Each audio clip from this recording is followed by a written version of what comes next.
semuanya itu. Ketika Kristus berkata, akulah jalan, dia sedang menjadi jawaban bagi seluruh agama yang berusaha menjadi jalan.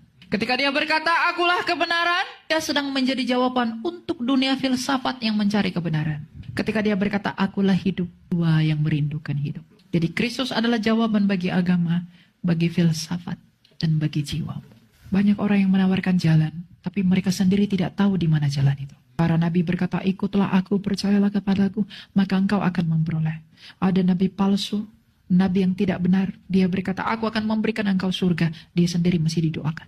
Dia sendiri tidak tahu jalan ke surga. Saya akan tuntun engkau ke surga. Saya akan bawa engkau ke surga. Dia sendiri tidak dari sana. Tapi Kristus dari Nazaret berkata, aku telah turun dari surga dan pergi kembali. Tak seorang pun yang telah pergi ke surga selain daripada dia yang telah datang dari surga. Di ayat Yohanes 8 ayat 22, boleh ditampilin? Apa kata Kristus tentang dirinya sendiri? Yohanes 8 ayat 22 dan 23. Oke. Apakah ia mau bunuh diri dan karena ke tempat aku pergi tidak mungkin kamu datang? Ayat 23. Lalu ia berkata kepada mereka, kamu dari bawah, kamu dari dunia ini, aku bukan dari dunia ini. Kalau dia bukan dari dunia ini, mungkinkah benar tuduhan umat sebelah bahwa dia hanyalah nabi? Di mana nabi yang bukan dari dunia ini? Hanya nabi.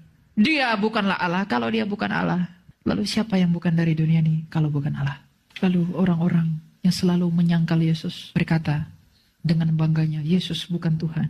Karena dia mati dan dia hanya manusia. Yesus itu diutus dulu baru dilahirkan. Para nabi dilahirkan dulu baru diutus. Firman Allah telah menjadi berarti dia keluar dulu dari Bapa, bukan? Makanya Tuhan Yesus berkata, aku datang dan keluar dari Bapa. Kenapa dia datang dan keluar dari Bapa? Mau menyatakan siapa Bapa.